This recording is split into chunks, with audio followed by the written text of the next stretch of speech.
అమరావతిలో రాజధాని నిర్మాణం పనులు వేగవంతమవుతున్నాయి. ప్రధాని నరేంద్ర మోదీ శంకుస్థాపన తర్వాత పనులను భారీగా పరుగులు తీయించాలని ప్రభుత్వం భావిస్తోంది. రాజధానిలో సచివాలయం, అమరావతి ప్రభుత్వ భవనాలు, హైకోర్టు, ఇతర నిర్మాణాలపై ఐ న్యూస్ ప్రతినిధి హరీష్ అందిస్తున్న గ్రౌండ్ రిపోర్ట్లో చూద్దాం.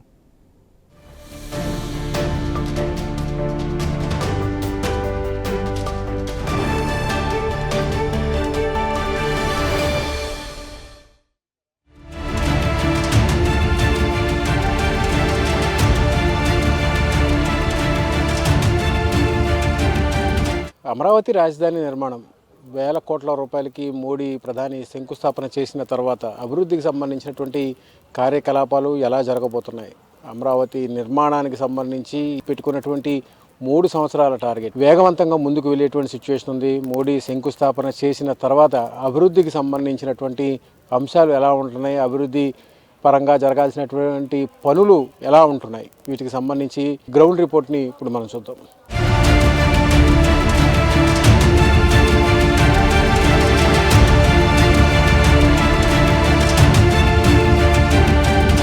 అమరావతి రాజధానిలో అత్యంత కీలకమైంది ఐకానిక్ టవర్ల నిర్మాణం.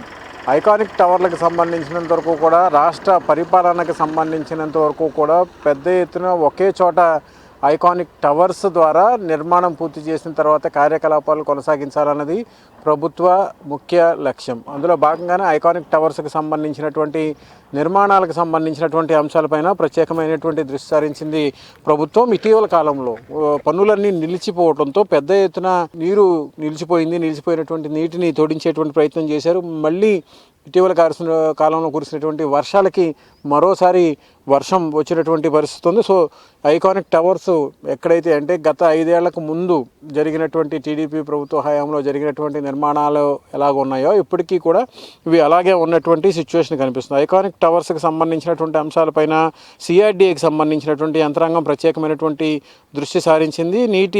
నీటిని తోడేయటం, అదేవిధంగా గత ప్రభుత్వం నిర్మాణాలు చేయకపోవడం వల్ల నిర్మాణ వ్యయం, ఐకానిక్ టవర్స్కి సంబంధించినటువంటి నిర్మాణ వ్యయం దాదాపుగా 70% వరకు పెరిగే అవకాశం ఉందనేటువంటి ఒక అభిప్రాయంలో కూడా అధికారులు ఉన్నారు. రాష్ట్ర పరిపాలన మొత్తం ఒకే చోట కేంద్రీకృతం అయ్యేలా 5 టవర్లను నిర్మించేందుకు తెలుగుదేశం హయాంలో ప్రణాళికలు సిద్ధం చేశారు. లండన్కు చెందినటువంటి పోస్టర్స్ సంస్థ దీని నమూనాలను కూడా రూపొందించింది. అంటే జాతీయ స్థాయి, అంతర్జాతీయ స్థాయిలో, ప్రపంచ స్థాయిలో గుర్తింపు పొందినటువంటి సంస్థల ద్వారా ఐకానిక్ టవర్స్కి సంబంధించినటువంటి నిర్మాణాలకు సంబంధించినటువంటి అంశాలపైన ప్రభుత్వం దృష్టి సారించి అందుకు అనుగుణంగా చర్యలు చేపట్టింది. 4 హెచ్ఓడి టవర్లతో పాటు ఒక జేఏడి టవర్ నిర్మాణాన్ని చేపట్టారు. బహుళ అంతస్తులకు సంబంధించినటువంటి 10 కాలాల పాటు పెద్ద ఎత్తున పటిష్టంగా ఉండే విధంగా పునాదులకు సంబంధించినటువంటి ర్యాప్ట్ ఫౌండేషన్ కూడా వేసినటువంటి సిచ్యువేషన్ ఉంది. 2018లో ఈ నిర్మాణాలు ప్రారంభమయ్యాయి. ఐకానిక్ టవర్స్కి సంబంధించినటువంటి నిర్మాణాలకు సంబంధించినటువంటి పనులు ప్రారంభమయ్యాయి. ఆ తర్వాత 2019లో జరిగినటువంటి ఎన్నికల తర్వాత ఇవి ఎక్కడ ఉన్నాయో ఇప్పటికీ కూడా అదే రకమైనటువంటి సిచ్యువేషన్స్లో ఉన్నటువంటి పరిస్థితి ఉంది. వీటిని తిరిగి పునఃప్రారంభించేందుకు ప్రభుత్వం చర్యలు చేపట్టింది. ఇప్పుడు కూటమి ప్రభుత్వం వచ్చాక గత ఏడాది డిసెంబర్లో దాదాపుగా ఉన్నటువంటి నీటిని తోడేటువంటి ప్రయత్నం చేసింది. 41 రోజుల్లోనే 0.6 టీఎంసీల మేర నీటిని తోడినటువంటి సిచ్యువేషన్ ఉంది. 5 టవర్లకు గాను గతంలో 703 కోట్ల రూపాయలకు సంబంధించినటువంటి అంచనాలను 2018లో రూపొందించారు. 3 ప్యాకేజీల కింద టెండర్లను కూడా పిలిచారు. అత్యంత ఎత్తులో ఉండేటువంటి JAD tower basement ground floor కాకుండా మొత్తం 47 అంతస్తులు నిర్మించాలని చెప్పి కూడా ప్రభుత్వం భావించింది. సీఎం కార్యాలయం ఈ టవర్లోనే కొలువు తీరాలను కూడా నిర్ణయించినటువంటి పరిస్థితి ఉంది. ఇక టెర్రస్ పైన హెలిప్యాడ్ కూడా నిర్మించాలని చెప్పి కూడా ప్రణాళికలు రూపొందించారు. అంటే ముఖ్యమంత్రి రాకపోకలు సాగించేందుకు ఇతరత్రా ఉన్నటువంటి అధికార యంత్రాంగం ఎక్కడికైనా అత్యవసర ప్రాంతాల్లో వెళ్ళాలన్నప్పటికీ కూడా వాళ్ళందరూ కూడా ఇక్కడ నుంచే ప్రయాణాలు సాగించేటువంటి అవకాశం ఉంది. మొదటి దశలో ఒక హెలిప్యాడ్ నిర్మాణం, అదేవిధంగా వీలును బట్టి, అవసరాన్ని బట్టి, పెరిగినటువంటి కార్యకలాపాలను బట్టి మరో హెలిప్యాడ్ను కూడా నిర్మించాలని కూడా ప్రభుత్వం భావించింది. ఇక 4 హెచ్ఓడి టవర్లకు సంబంధించి 39 అంతస్తులు నిర్మించాలని చెప్పి భావించారు. ఇవన్నీ కూడా డయాగ్రిడ్ నమూనాలో నిర్మించడంతో సగానికి పైగా ఇనుము వినియోగించాల్సినటువంటి సిచ్యువేషన్ ఉంటుంది. 2018లో స్టీల్ ధరకు ఇప్పుడు ఉన్నటువంటి ధరకి పెద్ద ఎత్తున వ్యత్యాసం ఉంది. అప్పట్లో టన్ను 40,000 ఉన్నటువంటి స్టీల్ ధర ఇప్పుడు ప్రజెంట్ దాదాపుగా 64 నుంచి 70,000 వరకు వెళ్ళినటువంటి సిచ్యువేషన్ ఉంది. దాదాపుగా 65% వరకు ధర పెరిగింది. దీంతో నిర్మాణ వ్యయం పెద్ద ఎత్తున పెరుగుతుంది. దీనికి సంబంధించినటువంటి డిజైన్స్కి సంబంధించినటువంటి అంశాలు కూడా మారేటువంటి అవకాశం ఉంది. ఎందుకంటే అప్పుడున్నటువంటి టెక్నాలజీకి ఇప్పుడున్నటువంటి టెక్నాలజీకి పెద్ద ఎత్తున డిఫరెన్స్ ఉన్నటువంటి నేపథ్యంలో డిజైన్స్ కూడా మారే అవకాశం కనిపిస్తుంది. ఇవన్నీ కొలిక్కి వస్తే కానీ టెండర్లు పిలిచేటువంటి అవకాశం లేదు. ఇప్పుడు ఈ నిర్మాణాలను కూడా పెద్ద ఎత్తున ప్రభుత్వం నిర్మించాలని చెప్పి భావిస్తుంది. ముఖ్యమంత్రి అదేవిధంగా రాష్ట్ర ప్రధాన కార్యదర్శులు కార్యాలయాలు కూడా జేఏడీ టవర్లోనే ఉంటాయి. 50 అంతస్తుల భవనం మొత్తం కూడా విస్తీర్ణం 70 లక్షల చదరపు అడుగుల వరకు ఉంటుంది. అంటే ఇంత పెద్ద స్థాయిలో నిర్మాణం చేపట్టడం కూడా ఒక రికార్డుగా చెప్పుకోవచ్చు. ఈ 5 టవర్లకు సంబంధించినటువంటి అంశాలను కూడా చూస్తే కనుక ఒకసారి 5 టవర్లను కూడా కలుపుకుంటే 2 అంతస్తుల ఎత్తులో పొడవైనటువంటి ర్యాంప్ అంటే కాలిబాట వంతెన ఉండేటువంటి అవకాశం ఉంది. దీనివల్ల ఒక టవర్ నుంచి మరో టవర్కి ఈజీగా రాకపోకలు సాగించేటువంటి వీలు ఉంటుంది. మన రాష్ట్రానికి చెందినటువంటి స్థానిక సాంప్రదాయానికి సంబంధించినటువంటి పెడన కలంకారీ డిజైన్ తలపించే విధంగా ఈ అత్యాధునిక టవర్లను నిర్మించాలని చెప్పి భావించారు. పెడన కలంకారీ అంటే ప్రపంచవ్యాప్తంగా కూడా గుర్తింపు ఉన్నటువంటి సంస్థ కలంకారీ డిజైన్ తలపించే విధంగా ఈ ఆధునిక టవర్లను రూపొందుతాయని చెప్పి కూడా ప్రభుత్వం భావించింది. ఇక రాబోయేటువంటి రోజుల్లో ఈ నిర్మాణాలకు సంబంధించినటువంటి అంశాలు ఎలా ఉండబోతాయి, వీటికి సంబంధించి భవిష్యత్తులో ప్రభుత్వం తీసుకునేటువంటి నిర్మాణాలకు సంబంధించినటువంటి అంశము పూర్తిగా నిర్మాణ వ్యయం పెద్ద ఎత్తున పెరిగినటువంటి సిచ్యువేషన్ కనిపించినటువంటి నేపథ్యంలో వీటిని తిరిగి నిర్మించేటువంటి క్రమంలో భాగంగా యంత్రాంగం తీసుకునేటువంటి చర్యలు ఎలా ఉంటాయి, వీటికి సంబంధించినటువంటి అంశాల్లో రాబోయేటువంటి రోజుల్లో ప్రభుత్వం ముందు చూపుతో ముందుకు వెళ్ళేటువంటి క్రమంలో తీసుకోవాల్సినటువంటి నిర్ణయాలు ఎలా ఉంటాయి, డిజైన్లకు సంబంధించినటువంటి అంశాలు ఎలా ఉంటాయి, వీటన్నిటికీ కూడా ఇప్పుడు ప్రజెంట్ ప్రభుత్వం ప్రత్యేకమైనటువంటి దృష్టి సారించింది. ఐకానిక్ టవర్స్ని అత్యంత ప్రతిష్టాత్మకంగా ప్రభుత్వం నిర్మించాలని చెప్పి కూడా భావిస్తోంది.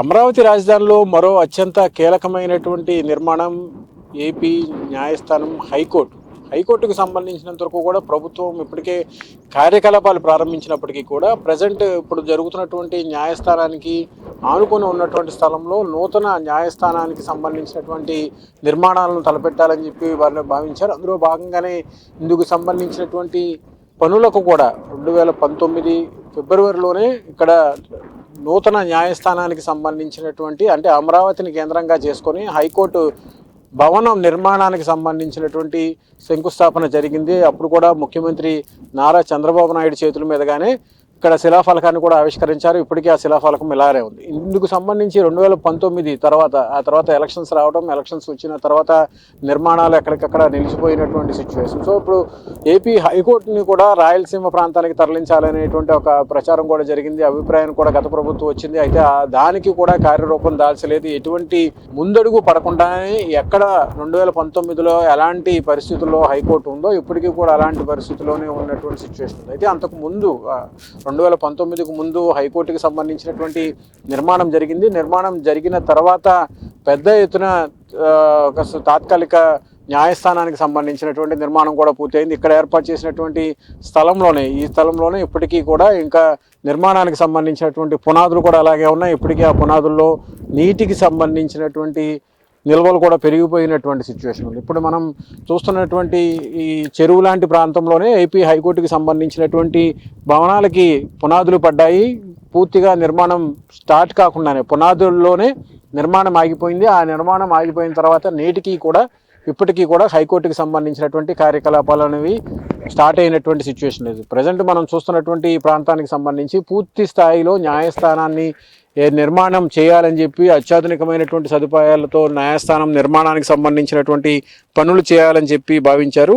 ఆ తర్వాత విభజన తర్వాత హైకోర్టుకు సంబంధించినటువంటి అంశాల్లో 2019 జనవరి 1 తర్వాత ఆంధ్రప్రదేశ్ పునర్వ్యవస్థీకరణ చట్టం 2014 ప్రకారం ఇక్కడ ఏర్పాటు కాబడింది. దీంతో ఇప్పటికీ కూడా నిర్మాణానికి సంబంధించినటువంటి అంశాలు ఇలాగే ఉన్నటువంటి నేపథ్యంలో ఈ నిర్మాణాలను పూర్తి స్థాయిలో మరింత వేగవంతం చేసేందుకు పెద్ద ఎత్తున చర్యలు తీసుకోవాలని చెప్పి భావించింది ప్రభుత్వం. అందులో భాగంగానే ఇప్పుడు మనం చూస్తున్నటువంటి నిర్మాణ ప్రాంతాలు, ఈ నిర్మాణంలోనే ఇప్పటికీ హైకోర్టుకి సంబంధించినటువంటి నిర్మాణంలోనే అటు పక్కన పైన ప్రజెంట్ ఇప్పుడు ఏదైతే బార్గేటింగ్ మనకు బ్లూ కలర్ బార్గేటింగ్ కనిపిస్తుందో ఆ బ్లూ కలర్ బార్గేటింగ్ దాటిన తర్వాత ఉన్నది ప్రజెంట్ హైకోర్టుకి సంబంధించినటువంటి నిర్మాణం. ప్రజెంట్ హైకోర్టుకి సంబంధించి జరుగుతున్నటువంటి కార్యకలాపాలన్నీ కూడా ఇక్కడి నుంచే జరుగుతున్నాయి. ఏపీకి సంబంధించి విభజన తర్వాత పూర్తి స్థాయిలో కార్యకలాపాలు స్టార్ట్ అయ్యింది న్యాయ వ్యవస్థ నుంచే పూర్తి స్థాయి ఫుల్ ప్లెడ్జ్ కార్యకలాపాలు స్టార్ట్ అయింది. ఇదే భవనం నుంచి ఇక్కడే ప్రజెంట్ హైకోర్టు కూడా నడుస్తుంది. జాతీయ జెండా రెపరెపల మధ్య ఇప్పటికీ కూడా హైకోర్టుకి సంబంధించినటువంటి కార్యకలాపాలు ఇక్కడే కొనసాగుతున్నాయి. దాన్ని ఆనుకొనే ఏర్పాటు చేసినటువంటి నూతన భవన నిర్మాణానికి సంబంధించినటువంటి అంశాలు ఇప్పటికీ కూడా పునాదుల్లోనే ఉన్నాయి. గత ప్రభుత్వం తీసుకున్నటువంటి చర్యల వలన ఇదంతా జరిగిందనేటువంటిది ఒక అభిప్రాయం ఉంది. ఇప్పుడు కూటమి ప్రభుత్వం వచ్చిన తర్వాత ఈ హైకోర్టుకి సంబంధించినటువంటి నిర్మాణాలను పెద్ద ఎత్తున ప్రారంభించాలని చెప్పి భావించారు. అందులో భాగంగానే ఇటీవల మోడీ శంకుస్థాపన చేసినటువంటి పనుల్లో హైకోర్టుకి సంబంధించినటువంటి నిర్మాణాలు కూడా మనం హైకోర్టుకి సంబంధించినటువంటి పనులకు సంబంధించినటువంటి కార్యకలాపాలు కూడా ఉన్నాయి. ఎందుకంటే హైకోర్టుకి సంబంధించినంత వరకు కూడా పూర్తి స్థాయి కార్యకలాపాలు ఇప్పటికే ఇక్కడ జరుగుతున్నటువంటి నేపథ్యంలో నూతనమైనటువంటి భవన నిర్మాణం, హైకోర్టుకి సంబంధించినటువంటి భవన నిర్మాణం చేయాలని చెప్పి భావించారు. అందులో భాగంగానే ఇప్పుడు ఈ నిర్మాణానికి సంబంధించినటువంటి పనులు కూడా జరుగుతున్నటువంటి సిచ్యువేషన్ కనిపిస్తుంది. ఎందుకంటే పూర్తి స్థాయిలో హైకోర్టుకి సంబంధించినటువంటి కార్యకలాపాలకు సంబంధించినటువంటి అంశం, ఈ అంశానికి సంబంధించినంత వరకు కూడా నిర్మాణానికి అవసరమైనటువంటి నిధులకు సంబంధించినటువంటి కేటాయింపులు కావచ్చు,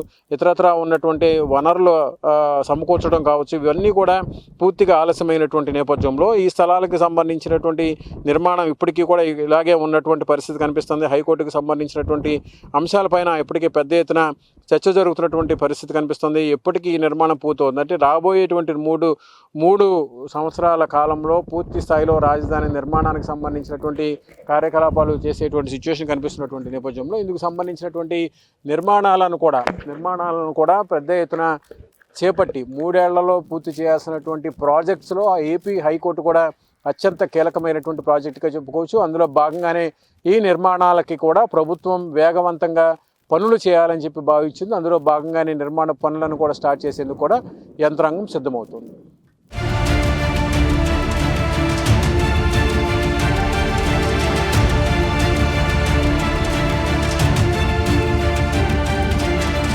అమరావతిలో అత్యంత ప్రధానమైనది, రాజధాని నిర్మాణంలో అత్యంత కీలకమైనది అమరావతి సచివాలయం నిర్మాణం.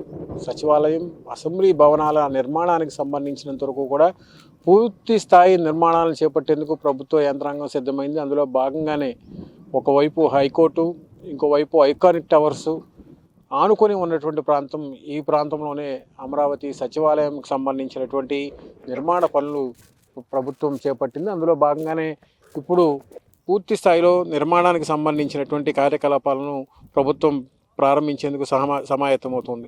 2014లో పూర్తి స్థాయిలో నిర్మాణాలకు సంబంధించి, రాజధాని నిర్మాణాలకు సంబంధించినటువంటి అంశాలకు సంబంధించినటువంటి వ్యవహారం పైన ప్రభుత్వ యంత్రాంగం ప్రత్యేకమైనటువంటి దృష్టి సారించిన తర్వాత రైతుల నుంచి పెద్ద ఎత్తున దాదాపుగా 29,000 మంది రైతులు 33,000 ఎకరాల భూమిని ల్యాండ్ పూలింగ్ ద్వారా ఇచ్చినటువంటి సిచ్యువేషన్ ఉంది. ల్యాండ్ పూలింగ్ స్కీమ్ ద్వారా రాష్ట్ర ప్రభుత్వం సేకరించడం దేశంలోనే అరుదైనటువంటి విషయంగా కూడా మారింది. అందులో భాగంగానే తుళ్ళూరు, అదేవిధంగా మంగళగిరి, తాడికొండ మండలాలకు సంబంధించినటువంటి రైతులు ప్రధానంగా ఈ భూములకు ఇవ్వడంలో భాగస్వాములు అయ్యారు. ఇది ఒక పెద్ద రికార్డుగా కూడా ప్రభుత్వం నమోదు చేసుకున్నటువంటి సిచ్యువేషన్ ఉంది. అమరావతి మరోసారి నిర్మాణానికి సంబంధించిన దశలో ఇప్పుడు ప్రజెంట్ ఏపీ హైకోర్టు, అదేవిధంగా అమరావతి సచివాలయం, ఇతరత్రా ఉన్నటువంటి నిర్మాణాలకు సంబంధించినటువంటి ప్రక్రియ అత్యంత వేగవంతంగా చేసేందుకు ప్రభుత్వం నిర్ణయం తీసుకుంది. అందులో భాగంగానే ప్రపంచ స్థాయి ప్రసిద్ధిగాంచినటువంటి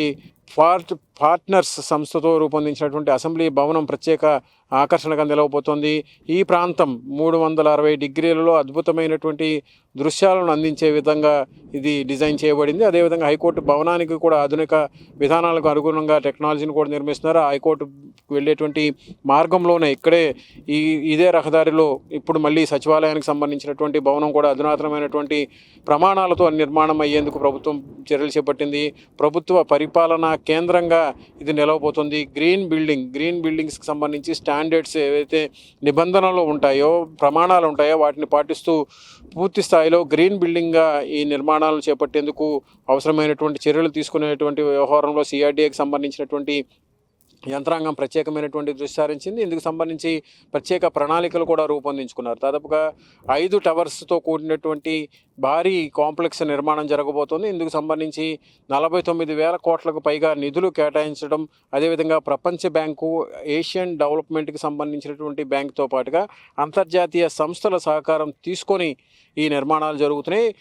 గత ఏడాది అక్టోబర్లో అమరావతికి జరిగినటువంటి డ్రోన్ సమిట్లో కూడా దాదాపుగా 550 డ్రోన్లకు ఉపయోగించి గిన్నిస్ రికార్డును సృష్టించారు. ఈ నగరాలకు సంబంధించినంతవరకు కూడా నిర్మాణాలు పూర్తయిన తర్వాత దేశంలోనే ఇతర రాజధానుల కన్నా భిన్నంగా అమరావతి రాజధాని కనిపించేటువంటి అవకాశం కనిపిస్తుంది. 2027 నాటికి మొదటి దశ పనులు పూర్తి చేయాలనేటువంటి లక్ష్యంతో ప్రభుత్వం ముందుకెళ్తుంది. ఇప్పటికే రైల్వే స్టేషన్, విమానాశ్రయాలు నిర్మాణాలకి కూడా ప్రత్యేకమైనటువంటి స్థల సేకరణకు సంబంధించినటువంటి అంశాలపైన ప్రభుత్వం ప్రత్యేకమైనటువంటి కాన్సన్ట్రేషన్ చేసినటువంటి నేపథ్యంలో ఈ నిర్మాణాలకు సంబంధించినటువంటి అంశాలపైన ప్రభుత్వం ప్రత్యేకమైనటువంటి దృష్టి సారించింది. అందులో భాగంగానే ఇప్పుడు జరుగుతున్నటువంటి నిర్మాణాలకు సంబంధించినటువంటి వ్యవహారంలో కూడా ప్రత్యేకంగా అమరావతి సచివాలయంకు సంబంధించినటువంటి నిర్మాణాలకు సంబంధించినటువంటి అంశాలు కూడా కీలకంగా మారబోతున్నాయి.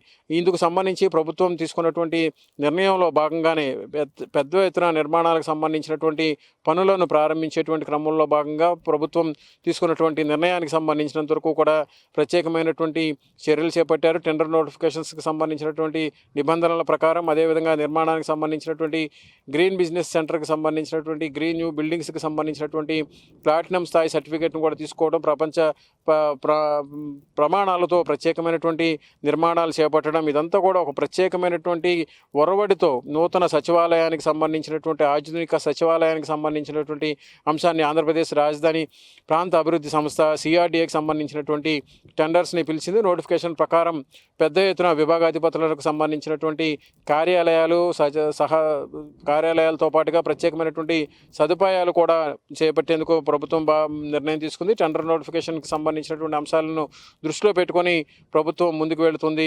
ఇందుకు సంబంధించినంత వరకు కూడా 3 సంవత్సరాల డిఫెక్ట్ లయబిలిటీకి పీరియడ్గా కూడా గుర్తించారు. ఇంకా దీనికి సంబంధించినటువంటి అంశాలపైనే ఎక్కువగా ఫోకస్ పెట్టినటువంటి సిచ్యువేషన్ కనిపిస్తుంది. ఇటీవల జరిగినటువంటి మంత్రివర్గ సమావేశంలో కూడా పెద్ద ఎత్తున రాజధానికి సంబంధించినటువంటి పనులకు ఆమోదం లభించినటువంటి నేపథ్యంలో దాదాపుగా 64,000 కోట్లకు సంబంధించినటువంటి పనులకు సిఆర్డీఏకి సంబంధించినటువంటి యంత్రాంగం రెడీ అయ్యింది. ఇప్పటికే 48,000 కోట్ల రూపాయలు విలువైనటువంటి రాజధాని పనులకు కూడా ఇప్పటికే టెండర్లు పిలిచినటువంటి పరిస్థితుంది. ఇక ఇటీవలే ప్రధాని నరేంద్ర మోడీ స్వయంగా శంకుస్థాపన చేసినటువంటి నేపథ్యంలో ఇప్పుడు పనులు మరింత వేగవంతం చేయటం, గత 5 ఏళ్లలో జరిగినటువంటి పరిస్థితులు, అంతకుముందు 5 ఏళ్లలో టీడీపీ ప్రభుత్వ హయాంలో తలపెట్టినటువంటి పరిస్థితుల్లో ఏదైతే గ్యాప్ ఉందో పనుల నిర్మాణానికి సంబంధించి, పనుల పురోగతికి సంబంధించి జరిగినటువంటి ప్రక్రియలో ఏదైతే జాప్యం జరిగిందో ఆ జాప్యాన్ని పూర్తి స్థాయిలో నిలువరించడం, అదేవిధంగా ఎట్టి పరిస్థితుల్లోనూ ప్రభుత్వ కార్యకలాపాలకు సంబంధించినటువంటి అంశాలపైన పూర్తి స్థాయిలో నిర్మాణాలకు సంబంధించినటువంటి వ్యవహారాలను కూడా ప్రభుత్వం భావించింది. అందులో భాగంగానే అమరావతి సచివాలయాల నిర్మాణానికి సంబంధించినటువంటి వ్యవహారంలో ప్రభుత్వం ముందుకు వెళ్ళేటువంటి క్రమంలో అవసరమైనటువంటి చర్యలు తీసుకోవడానికి కూడా ప్రభుత్వం ముందు చూపుతో ముందుకు వెళుతుంది.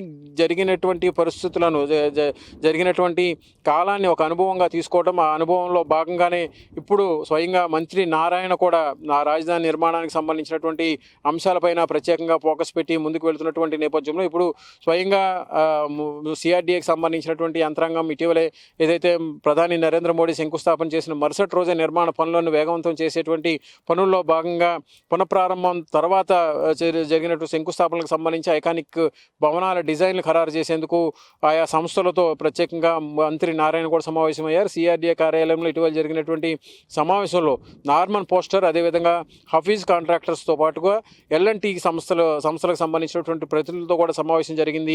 5 ఐకానిక్ టవర్స్, అసెంబ్లీ, హైకోర్టు భవనాలకు సంబంధించినటువంటి డిజైన్లు ఫైనలైజేషన్కి సంబంధించినటువంటి అంశాలపైన కసరత్తు జరిగింది. ఆయా భవనాల డిజైన్లకు సంబంధించినంత వరకు కూడా మంత్రులు, అధికారులకు కూడా ఆర్కిటెక్చర్కి సంబంధించినటువంటి ప్రతినిధులు వివరించారు. ఈ డిజైన్స్కి సంబంధించినటువంటి వ్యవహారంలో రాబోయేటువంటి రోజుల్లో తీసుకునేటువంటి చర్యలకు సంబంధించినటువంటి అంశాలు పైన ప్రత్యేకంగా దానికి సంబంధించినటువంటి నిర్మాణానికి సంబంధించినటువంటి అంశాలపైన ప్రత్యేకంగా రాష్ట్ర విభజన తర్వాత జరిగినటువంటి అంశాలపైన ప్రత్యేకంగా ఫోకస్ పెట్టినటువంటి నేపథ్యంలో కేవలం 58 రోజుల్లోనే విభజన తర్వాత 58 రోజుల్లోనే రైతులు 34,000 ఎకరాలకు సంబంధించినటువంటి భూములు ఇచ్చినప్పటికీ కూడా ఇప్పటికీ కూడా నిర్మాణానికి సంబంధించినటువంటి అంశాలను పూర్తిగా ముందుకు వెళ్ళేటువంటి క్రమంలో జరిగినటువంటి జాప్యం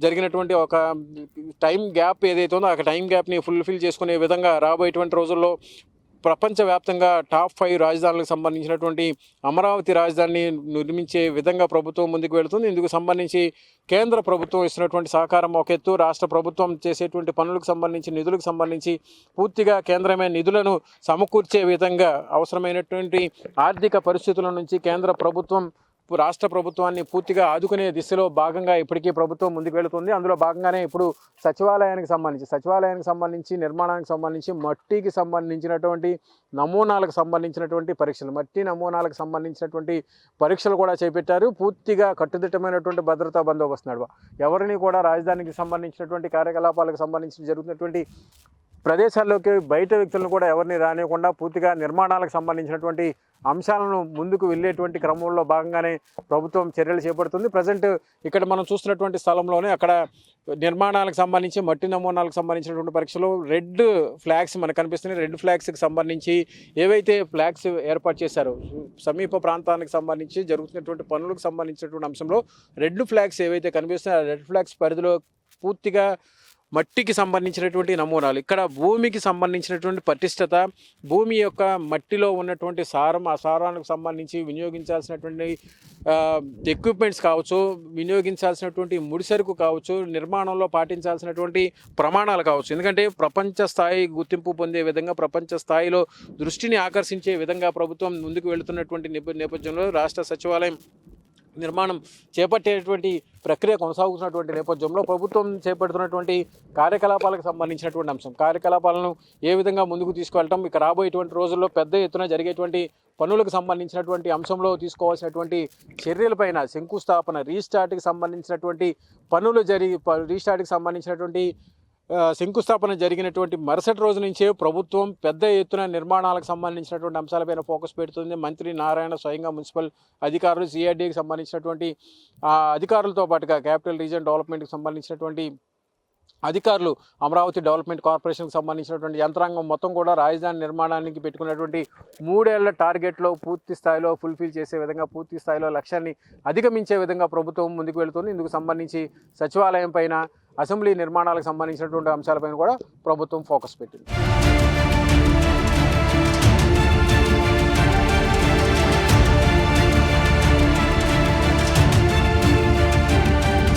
అమరావతిలో అత్యంత కీలకమైంది, అత్యంత ప్రధానమైంది ఒక రకంగా చెప్పాలంటే కనుక అమరావతి ముఖద్వారంగా ఉండాల్సినటువంటి రహదారి పశ్చిమ బైపాస్ వలన విజయవాడకి వెళ్లకుండా నేరుగా హైదరాబాద్ నుంచి వచ్చేటువంటి వాహనాలు, ఇటు గుంటూరు నుంచి వచ్చేటువంటి వాహనాలు నేరుగా అమరావతికి వెళ్ళే విధంగా ఈ పశ్చిమ బైపాస్ ఉపయోగపడేటువంటి అవకాశం ఉంది. అందులో భాగంగానే ప్రభుత్వం అత్యంత కీలకంగా కేంద్ర రాష్ట్ర ప్రభుత్వాల భాగస్వామ్యంతో దాదాపుగా 11.11 కిలోమీటర్ల పొడవున పెద్ద ఎత్తున బైపాస్కి సంబంధించినటువంటి రహదారిని నిర్మించారు. విజయవాడలో వెళ్ళేటువంటి వాహనాలన్నీ కూడా ఇటు గుంటూరు వెళ్ళాలన్నా, ఇటు అమరావతి రాజధానికి వెళ్ళాలన్నా ఇటు సిటీలోకి, విజయవాడ సిటీలోకి ఎంటర్ కాకుండా విజయవాడ బైపాస్ మార్గం ద్వారా జాతీయ రహదారి 16 అదేవిధంగా జాతీయ రహదారి 65లను కలుపుతూ 6 వరుసల అంటే 6 లైన్కి సంబంధించినటువంటి బైపాస్ రోడ్డును ఇప్పుడు ప్రజెంట్ నిర్మించారు. ఇది దాదాపుగా పూర్తి అయిపోయింది. ఈ రోడ్డు పశ్చిమ బైపాస్ రోడ్డు, అదేవిధంగా తూర్పు బైపాస్ రోడ్డుకు సంబంధించినటువంటి 2 భాగాలుగా ఈ రహదారికి సంబంధించినటువంటి నిర్మాణం చేపట్టారు. దాదాపుగా 17.88 కిలోమీటర్లు ఈ రహదారి ఉంటుంది. ఇందులో భాగంగానే 24 జూలైకి నిర్మాణం పూర్తి చేయాల్సినటువంటి సిచ్యువేషన్ ఉంది. అయితే ఇంకా నిర్మాణం కొలిక్కి వస్తున్నటువంటి సిచ్యువేషన్, ఇప్పటికే దాదాపుగా పూర్తి అయిపోయినటువంటి పరిస్థితి. ఇంకా ఎన్టీఆర్ జిల్లాలో ఉన్నటువంటి, అంటే విజయవాడ సమీపంలో ఎన్టీఆర్ జిల్లాలో ఉన్నటువంటి చిన్న ఔటుపల్లి నుంచి ఈ రహదారి ఇటు హైదరాబాద్ నుంచి వచ్చేటువంటి వాహనాలకి స్టార్ట్ అవుతుంది. అటు గుంటూరు జిల్లా దక్షిణం వైపు దాదాపుగా చినకాకాని దగ్గర జాతీయ రహదారి 16కి సంబంధించినటువంటి అనుసంధానం జరుగుతుంది. ఇక్కడి నుంచి వచ్చినటువంటి వాహనాలు పూర్తిగా ట్రాఫిక్కి సంబంధించినటువంటి రెగ్యులేషన్స్కి పూర్తిగా ట్రాఫిక్ ఇబ్బంది పడకుండా వెళ్ళేటువంటి రహదారిగా ఉంటుంది. గుంటూరు, ఎన్టీఆర్, కృష్ణా జిల్లాలకు సంబంధించినటువంటి జిల్లాలకు మధ్యలో ఈ రహదారి ఉంటుంది. పశ్చిమ బైపాస్కి సంబంధించినంత వరకు కూడా అటు 3 జిల్లాలకు సంబంధించినటువంటి కలయిక. ఇక్కడ కృష్ణానదికి సంబంధించి కృష్ణానది పైన కూడా వంతెన నిర్మిస్తున్నారు. ఈ వంతెనకు సంబంధించినటువంటి పశ్చిమ బైపాస్ రోడ్డు హైదరాబాద్, అదేవిధంగా మచిలీపట్నం జాతీయ రహదారికి సంబంధించి గొల్లపూడికి సంబంధించినటువంటి రహదారికి సంబంధించినటువంటి పరిస్థితి ఉంటుంది. ఇక్కడ 2 భాగాలుగా విభజించి నిర్మాణానికి టెండర్లు పిలిచారు. మొదటి భాగం ప్రధానంగా చిన్నావుటిపల్లి నుంచి గొల్లపూడి వరకు దాదాపుగా 30 కిలోమీటర్ల రోడ్డు, అదేవిధంగా కన్స్ట్రక్షన్కి సంబంధించినటువంటి సంస్థ నిర్మాణం చేపట్టింది. గొల్లపూడి నుంచి చినకాకాని వరకు కూడా దాదాపుగా 17.88 కిలోమీటర్స్కి సంబంధించినటువంటి 2 ఇంజనీరింగ్కి సంబంధించినటువంటి సంస్థలు ఈ నిర్మాణాన్ని చేపట్టినటువంటి పరిస్థితి. ఇంకా ప్రజెంట్ నిర్మాణ దశలో ఉంది. దాదాపుగా 43 నెలలు ఇప్పటివరకు కూడా 43 నుంచి 45 వరకు నెలల ఆలస్యం జరిగింది. రెండో భాగం 6 మంత్స్లో ప్రజెంట్ నిర్మాణానికి సంబంధించినటువంటి పనులు జరుగుతున్నాయి. ఈ నిర్మాణానికి సంబంధించినంత వరకు కూడా ప్రజెంట్ పూర్తి స్థాయిలో నిర్మాణాలకి సంబంధించినంత వరకు కూడా ఈ వంతెన పశ్చిమ బైపాస్కి సంబంధించినటువంటి వంతెన చాలా కీలకంగా మారబోతుంది. ఎందుకంటే కృష్ణా, గుంటూరు జిల్లాలు కలపటం, అదేవిధంగా అమరావతికి సంబంధించినటువంటి అమరావతికి సంబంధించినటువంటి కార్యకలాపాలకు సంబంధించినంత వరకు కూడా ఇటు హైదరాబాద్ నుంచి, అంటే తెలంగాణ రాష్ట్రం అక్కడ ఉన్నటువంటి కీలకమైనటువంటి రాజధాని హైదరాబాద్ నుంచి స్టార్ట్ అయిన తర్వాత ఇక్కడ అమరావతి ముఖద్వారంగా ఉండేటువంటి పశ్చిమ బైపాస్గా చెప్పుకోవచ్చు. ఈ బైపాస్ నుంచి సీడ్ యాక్సెస్ రోడ్డు పైనుంచి ఈ పశ్చిమ బైపాస్ వెళ్తుంది. ఒకవైపు తిరుమల, తిరుపతి వెంకటేశ్వర స్వామి దేవస్థానం ఒకవైపు, ఇంకోవైపు చూస్తుంటే సీడ్ యాక్సెస్ రోడ్డు ఒకవైపు. ఈ నిర్మాణానికి సంబంధించి అమరావతికి ముఖద్వారంగా చెప్పుకునేటువంటి సీడ్ యాక్సెస్ రోడ్డుని ఆనుకొని పశ్చిమ బైపాస్కి సంబంధించినటువంటి నిర్మాణం. పూర్తిగా అమరావతి ముఖ చిత్రం ఇక్కడ మనకు కనిపిస్తుంది. విజయవాడ నుంచి వచ్చేటువంటి వాహనాలన్నీ కూడా సీడ్ యాక్సెస్ రోడ్ నుంచి వస్తే, ఇక్కడ పశ్చిమ బైపాస్ రోడ్డు మీద నుంచి తెలంగాణ రాష్ట్రం హైదరాబాద్ నుంచి వచ్చేటువంటి వాహనాలన్నింటినీ కూడా ఈ బైపాస్ మీదుగా విజయవాడ సిటీలోకి వెళ్లకుండా ఈ బైపాస్ మీదుగా అమరావతి రాజధాని మీదకి వెళ్ళేటువంటి రహదారి, అటువైపు తూర్పు వైపు గుంటూరు జిల్లా నుంచి వచ్చేటువంటి వాహనాలు, చెన్నై నుంచి వచ్చేటువంటి వాహనాలకు సంబంధించినటువంటి రహదారి కూడా ఈ చెన్నైకి వెళ్ళేటువంటి వాహనాలన్నీ కూడా ఇటు హైదరాబాద్ వెళ్ళాలన్నా విజయవాడ సిటీలోకి ఎంటర్ కాకుండా పూర్తి స్థాయిలో ఇక్కడ నుంచి వాహనాలను పూర్తిగా మళ్లించేటువంటి అవకాశం ఉంది. సీడ్ యాక్సెస్ రోడ్డు ఒక అమరావతికి ముఖ చిత్రంగా చెప్పుకోవచ్చు. ఆ ముఖ చిత్రానికి సంబంధించినటువంటి రహదారి సీడ్ యాక్సెస్ రోడ్డుకి ఆనుకొని ఉన్నటువంటి పశ్చిమ బైపాస్కి సంబంధించినటువంటి రహదారిని కేంద్రంగా చేసుకొని త్వరలో కార్యకలాపాలు ప్రారంభమైతే పెట్టుకున్నటువంటి టార్గెట్ ఏదైతుందో 3 ఇయర్స్కి సంబంధించినటువంటి టార్గెట్ని ప్రభుత్వం పూర్తిగా అచీవ్ చేసేటువంటి అవకాశం ఉంటుంది. సీడ్ యాక్సెస్ రోడ్ నుంచి అనుసంధానంగా సర్వీస్ రోడ్డు ఏర్పాటు, అక్కడ నుంచి బైపాస్ మీదుగా వస్తే కనుక నేరుగా అటు గుంటూరు వెళ్ళాలన్నా, చెన్నై వెళ్ళాలన్నా వాహనాలు వేగంగా వెళ్ళిపోవచ్చు. ఇటు హైదరాబాద్కి వెళ్ళాలన్నా కానీ వాహనాలన్నీ కూడా పూర్తిగా ట్రాఫిక్ లేకుండా విజయవాడ సిటీలోకి ఎంటర్ కాకుండా ట్రాఫిక్కి సంబంధించినటువంటి ఇబ్బందులు లేకుండా రాజధానికి సంబంధించినటువంటి పూర్తి స్థాయి ముఖ చిత్రం మారేటువంటి సిచ్యువేషన్స్ ఇక్కడ మనకు స్పష్టంగా కనిపిస్తున్నాయి. ఒకవైపు సీడ్ యాక్సెస్ రోడ్డు రాజధానికి ముఖ చిత్రం, ప్రకాశం బ్యారేజ్ నుంచి వచ్చేటువంటి వాహనాలకు సంబంధించి, ఇటు సీడ్ యాక్సెస్ రోడ్డుకి సంబంధించినటువంటి అంశాలకు సంబంధించినటువంటి అంశం. ఈ అంశానికి సంబంధించి ప్రజెంట్ జరుగుతున్నటువంటి పశ్చిమ బైపాస్కి సంబంధించినటువంటి నిర్మాణ పనులు దాదాపుగా పూర్తి అయిపోయాయి. ఎలక్ట్రిఫికేషన్కి సంబంధించి మరికొన్ని చోట్ల చేయాల్సినటువంటి జాయింట్ రీప్లేస్మెంట్కి సంబంధించి రహదారికి సంబంధించి ఉన్నటువంటి అనుసంధానం చేయాల్సినటువంటి భాగాలు ఏవైతే ఉన్నాయో ఆ భాగాల్ని పూర్తి స్థాయిలో కలపాల్సినటువంటి సిచ్యువేషన్ ఉంది. ఇక ఇప్పటికే కలర్స్ కూడా వేశారు. రహదారికి మధ్యలో మార్కింగ్ పనులు, ఇతరత్రా ఉన్నటువంటి మౌలికమైనటువంటి అంశాలు, రహదారులపైన ఉండాల్సినటువంటి సిగ్నలింగ్ వ్యవస్థ, అదేవిధంగా కలర్స్, వీటన్నిటినీ కూడా పూర్తి స్థాయిలో నిర్మాణం చేసేందుకు ప్రభుత్వం భాగస్వామ్యంతో, కేంద్ర రాష్ట్ర ప్రభుత్వాల భాగస్వామ్యంతో ఈ రహదారి బైపాస్కి సంబంధించినటువంటి రహదారి అమరావతికి ఒక ప్రత్యేకమైనటువంటి అట్రాక్షన్గా ఉండబోతోంది. ఎందుకంటే 3 జిల్లాలతో పాటుగా 2 రాష్ట్రాలకు సంబంధించినటువంటి జాతీయ రహదారికి సంబంధించి అటు జాతీయ రహదారి 16 జరుగుతున్నటువంటి నిర్మాణ పనులను మనం ప్రజెంట్ చూస్తున్నటువంటి ఫోకస్లో చూసాం. మొత్తం మీద అమరావతి రాజధాని నిర్మాణం పెద్ద ఎత్తున జరిగేటువంటి క్రమంలో రాబోయేటువంటి 3 సంవత్సరాల కాలంలో అమరావతి ముఖ చిత్రం పూర్తి స్థాయిలో మారిపోతుందనడంలో మాత్రం ఎటువంటి సందేహం లేదు. అందులో భాగంగానే ఇప్పుడు మనం చూసినటువంటి వర్క్స్ అన్నీ కూడా ప్రోగ్రెస్ ఏ విధంగా ఉందో కూడా మనం చూసాం.